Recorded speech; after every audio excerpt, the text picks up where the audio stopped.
I, 29 male, moved out of the apartment I share with my girlfriend Celia, 31, yesterday.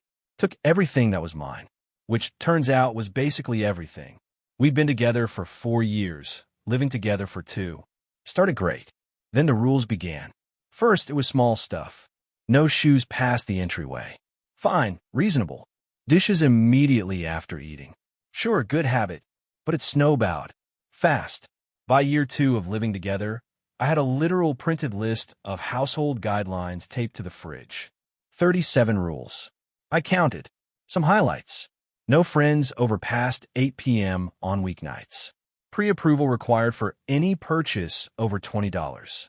Mandatory couple time, 7 and 9 p.m. daily. No phones, no TV, just connecting. Specific shower schedule. Her, mornings me, evenings only. No eating in any room except kitchen. Weekly relationship check-ins with written feedback. No gaming on weekdays. Groceries only from her approved list. Laundry done her way, folded her way, put away immediately. I went along with it. Kept the peace. She'd say it was about respecting our shared space and building healthy habits. Meanwhile, she broke her own rules constantly. Her friend Jade stayed till 11 p.m. Tuesday. That's different. She bought a $200 purse without asking. I don't need permission for personal items. The kicker was I paid 75% of everything. Rent, utilities, groceries. Her job as a social media consultant. She managed 3 small business Instagram accounts, brought in maybe $1,200 per month. My IT job covered the rest. But somehow, I needed permission to buy a $25 game on Steam. 3 days ago, the explosion happened. I bought a pizza on my way home. Didn't realize we were out of her approved dinner ingredients. Was tired, grabbed a large pepperoni. The war crime, apparently. You didn't check the meal plan. Celia, it's just pizza. I was hungry. It's about respect. The plan says Tuesday is salmon. We don't have salmon because you were supposed to shop Monday. I worked late Monday. You were home all day. Wrong thing to say. She went nuclear. Screamed about my lack of commitment to our systems. How I constantly undermined her efforts to build structure. How I was sabotaging our future. Then she said it. The magic words. If you don't like my rules, leave. Something in me just clicked. For years of walking on eggshells, following arbitrary rules that only applied to me, asking permission to live in my own home. Done. Don't mind if I do. She laughed. That bitter, condescending laugh. You're right. You wouldn't last a week without me keeping your life together. I didn't argue. Just went to bed. Yesterday morning, she left for her yoga brunch shopping routine. Every Wednesday, like clockwork. I took the day off work. Rented a U-Haul. Started packing. Here's what I took. All furniture. I bought it all. TV, game systems, electronics, mine. Kitchen appliances except her Vitamix. Bedding, towels, I bought them. All streaming passwords. Changed them first. My name off the lease. Month to month, thank God. Every subscription canceled. Her supplementary credit cards, canceled.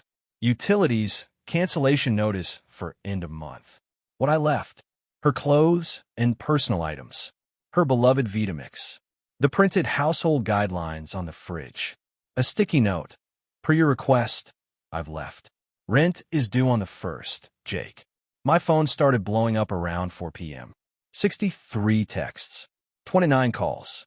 Voicemails getting progressively more unhinged. Is this a joke?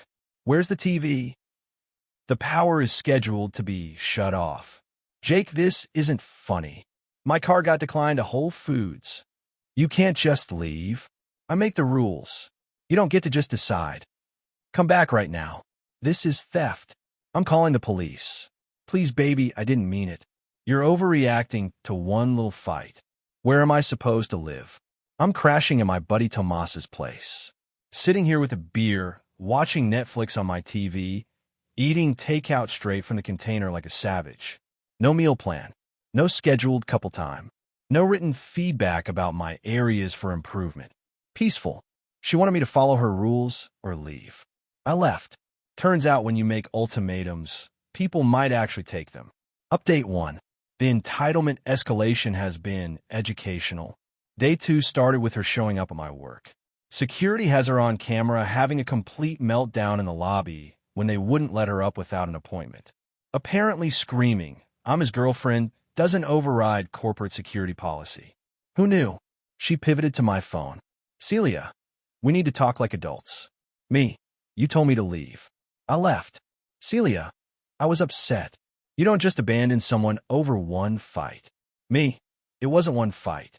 It was 37 rules and 2 years of double standards." Celia, "Those guidelines were for US. To help you be better." Me, "They only applied to me. You broke them constantly."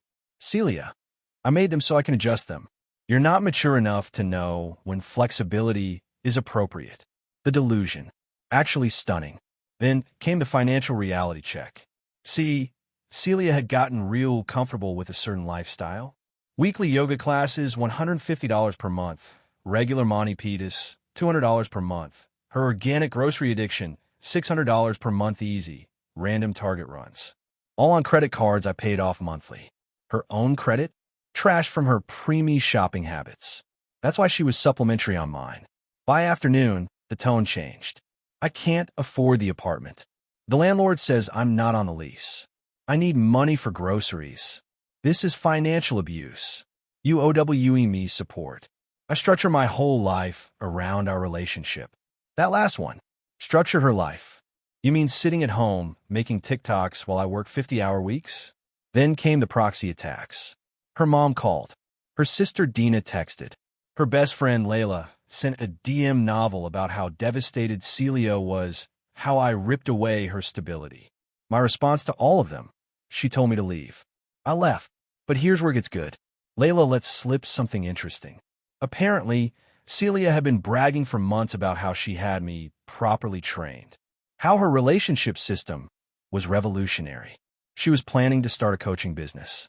From chaos to control, how I transformed my boyfriend. I was her test subject, her success story.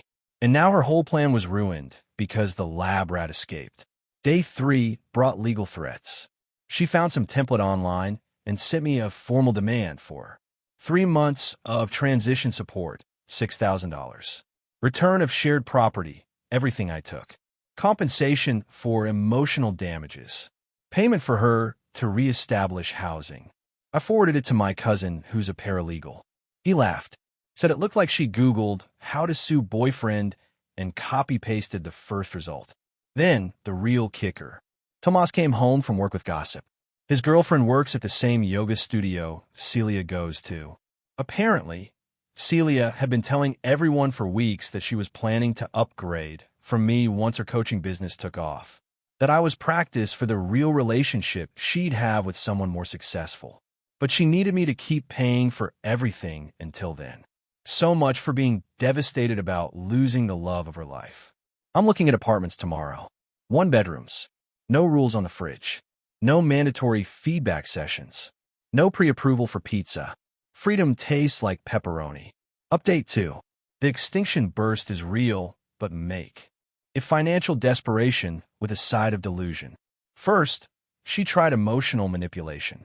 Showed up at Tomas's place at 11 p.m. Sunday with a box of my stuff I didn't even want, old college textbooks, some USB cables. Mascara strategically smeared, wearing the dress from our anniversary dinner. I just wanted to return your things. I'm not the type to keep what's not mine. Noble. Except she was angling to get inside. When Tomas didn't bite, she tried peeking around him. Is Jake here? I have his things. You can leave them. I'll make sure he gets them. I need to talk to him. Just 5 minutes. He said no contact. Then the mask slipped. This is kidnapping. You're holding him against his will. Tomas, bless him, just said, "Lady, he's at the gym." Also, that's not what kidnapping means. And close the door. But the real entertainment started Monday. Remember her Instagram coaching business dream? Well, she decided to launch it. With me as the unwilling case study. Posted a whole series. When you've given too much. Recognizing emotional manipulation. According to her version, I was chronically unemployed. I've had the same job for 5 years. She supported me financially, opposite land. I refused to contribute to household management. I wasn't allowed to. I abandoned her after she set healthy boundaries. 37 rules equals healthy. I stole shared property out of spite. I took what I paid for. The comments were initially supportive. You go, girl. Know your worth. Then people started noticing things, like the tag locations on her old posts, expensive restaurants that I paid for, vacation photos that I funded, haul videos with my credit card. Someone commented, "Wait, if he was unemployed, how did you afford all those trips?" She deleted it, but people screenshotted. The narrative started crumbling. Then Wednesday happened. D-Day. I found a perfect apartment. Put down the deposit. Moving in this weekend. Texted her that I'd be getting my remaining stuff from our old place Friday afternoon, and she needed to be out. Her response was magnificent in its entitlement. You don't get to tell me when to be in my home. It's not your home. You're not on the lease. I've lived there for 2 years as my guest, which ended when you told me to leave. You can't make me homeless. I have rights. You have until Friday. After that, the landlord handles it. She tried calling the landlord. Poor Mr. Peterson had to explain that no, living somewhere doesn't automatically make you a tenant if you're not on any paperwork and don't pay rent. She screamed at him too. Thursday was the negotiation phase. Suddenly, I was the love of her life again. She'd reflected on her mistakes. The rules were just her way of showing love. She'd gotten carried away with the structure. We can start fresh. No rules. Pass. Just a few rules. The important ones. No. Jake, please. I'll go to therapy. Great idea. Good luck with that. Then, the final attempt. The Hail Mary. She sent photos of her in situations with a message. Remember what you're giving up. I replied with a photo too. On my new apartment key. Already got something better. Radio silence for 2 hours. Then, you're making a huge mistake. I'll give you one last chance to fix this. Come home by tonight or we're done. We've been done since you told me to leave. I didn't mean it. I did. Friday afternoon came. I showed up with Tomas and another buddy, Diego. The apartment was instructive. She trashed it. Not violent damage, just stopped doing anything. Dishes piled up. Garbage overflowing. Laundry everywhere. The woman who demanded hospital-level cleanliness had been living in filth for a week because she literally didn't know how to maintain a space without someone else doing it. She sat on the floor. I'd taken the couch, surrounded by printouts. Apartment listings she couldn't afford. Job applications for positions she wasn't qualified for. Loan applications that were clearly going nowhere. Happy now, she said. You've ruined my life. You told me to leave. I left. I didn't mean it. Then you shouldn't have said it. We loaded my stuff in silence. She tried one more time as we were leaving. I'll change the rules. You can have friends over whenever. You can eat in the living room. Please. It was never about the rules, Celia. It was about the fact that you thought you had the right to make them. The last thing I saw was her standing in the doorway of the empty apartment, holding that laminated list of rules, looking absolutely baffled that her system had failed. Final update. So this is how it ends. Not with a bang, but with a whole lot of reality checks. First, the immediate aftermath. The landlord evicted her, not out of spite, but because she couldn't pass the credit check to take over the lease. She tried to squat, claimed tenant rights. Mr. Peterson had to get the sheriff involved. Took 2 weeks, but she was officially out. Where'd she go? Back to mommy and daddy. At 31. But she wasn't done with me. Oh no. She had one more card to play. Small claims court. I got served 3 weeks ago. She was suing me for unlawful eviction, $3,000. Theft of shared property, $5,000. Financial abandonment, $4,000.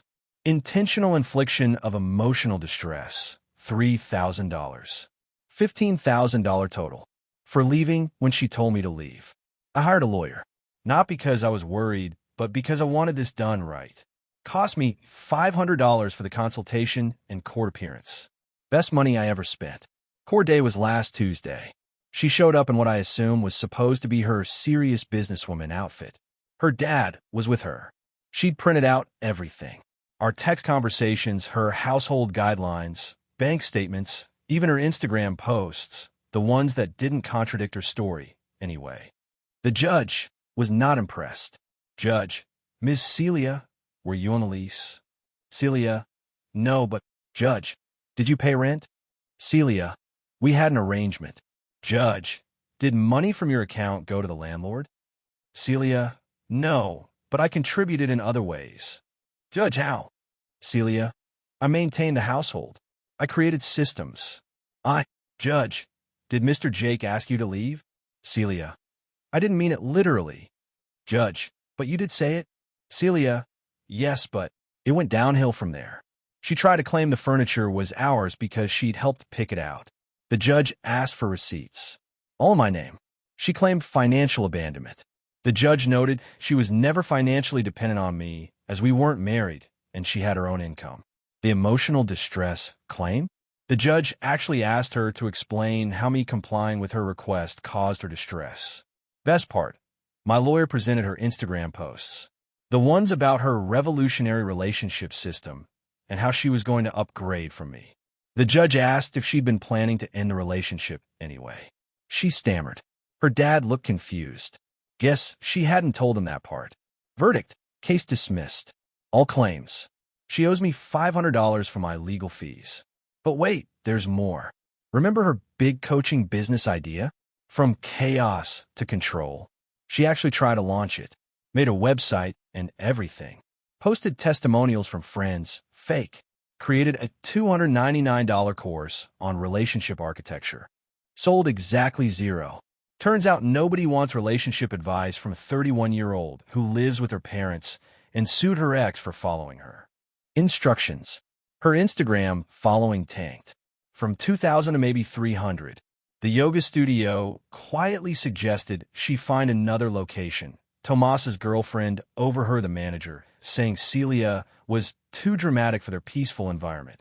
Those 3 small businesses she did social media for, they dropped her. One of them hired me to fix their website. During the meeting, they mentioned their last social media person went off the rails and started posting about her personal drama on their business account. Last I heard through the grapevine. Still at her parents' house. Working part-time at a vitamin shop. Dating some guy from her gym who apparently loves that she's so organized. Still posts about toxic exes and knowing your worth. Still has that laminated list of rules. Her mom found it and threw it out, but she reprinted it. Me, living my best life. My apartment is clean, but lived in. I eat pizza in bed sometimes. I have friends over whenever I want. I bought a PS5 without asking permission. I'm dating someone who thinks rules in a relationship should be things like be kind and communicate openly, not fold the fitted sheets into perfect squares. Funny thing about ultimatums. When you tell someone, do this or leave, you better be prepared for them to leave. And when they do, you don't get to cry about it. She was right about one thing, though. I wouldn't last a week without her keeping my life together. I've lasted a month, and it's been fantastic. To everyone saying I was too harsh, she literally told me to leave. I literally left. Actions meet consequences. To everyone who's been through something similar, your peace of mind is worth more than their rules. And to Celia, if you're reading this, hi. I know you still check my socials, thanks for the push. Leaving was the best thing you ever told me to do. Peace out. I've got a pizza to order. Without checking a meal plan.